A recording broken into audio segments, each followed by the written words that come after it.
নমস্কাৰ মই Devjani and welcome to another pending vlog. এই কাহিনীটো 4 তাৰিখৰ দিনা ভাৰতীবাৰ নতুন দোকানখনৰ ওপেনিং আছিল আৰু আমাৰ ফালৰ পৰা মানে আমাৰ আতিথ্য পৰিয়ালৰ ছোৱালীকেইজনীৰ ফালৰ পৰা ভাৰতীবা কেকটো আমি গিফ্ট কৰিছিলো সেইকাৰণে বয়ে মই প্ৰথমতে গলো কেকটো ল'বলৈ কাৰণে আৰু আমি কেক লৈ মেলি দোকান পাও মানে অতিথিৰ দোকান ভৰ্তিয়ে হ'ল আমালৈহে ৰৈ আছিল তাৰ পাছত বাইদেউক আমি ধুনীয়াকৈ কেক কটালো আৰু কেকটো মই অৰ্ডাৰ কৰিছিলো কেকিত সোণাৰী নামৰ ইনষ্টাগ্ৰাম পেজটোৰ পৰা অনেষ্টলি কেকটো খাবলৈ বিৰাট টেষ্টি আছিলে আৰু ডিজাইনৰ কথাটো নকওঁৱে বাৰু সোণাৰীতে তেওঁলোকৰ শ্বপখনো আছে আপোনালোকে এবাৰ ভিজিট কৰিব পাৰে আমি হেৰিনাহে প্ৰথম সোমাইছো কেকটো ল'বলৈ কাৰণে পাৰ্লাৰ মেইন মালিকনী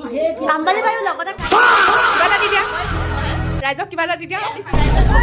তাৰ পাছত আকৌ চাহ খাই মেলি আমি তাৰ পৰা গধূলিহে উভতিছো গোটেই কেইজন গধূলি তাৰ পৰা উভতি আহোঁতে ৰিজুৱে আকৌ মোক ম'ম' খোৱালে দেই বাকী কেইজনীক ঠগি পেলাই এয়া আকৌ তাৰ পাছদিনা গধূলি সময়ত বৌহঁতৰ ঘৰলৈ গৈছিলো বৌ মানে টাউনত আছিলে তেওঁক জুচ লৈ আহিবলৈ গ'লো তেওঁ জুচ লৈ আহিলে আৰু সেইদিনা আছিলে নিহাৰিকাৰ বাৰ্থডে আৰু গধূলি তাই বাৰ্থডেলৈ মাতিছিলে গোটেই কেইজনী সেইকাৰণে বৌক লগত লৈ আহো বুলিও গৈছিলো বৌহঁতৰ ঘৰৰ পৰা আহিয়ে ঘৰত সোমাই মিলাই মেলি আকৌ তাহাঁতৰ ঘৰলৈ গ'লো আমি তিনজনী আকৌ সদায় লেট নহয় কেটাৰিঙলৈ ওলাওঁতেও লেট ভাৰতীবা আৰু ৰেষ্টাবা আমালৈ ৰখিয়ে আছিলে গধূলিৰ পৰা আৰু সিহঁতৰ ঘৰলৈ সেইদিনাই মই প্ৰথম গৈছো প্ৰথম যোৱা নিচিনা নালাগিলে ইমান ফ্ৰী সিহঁত দুজনী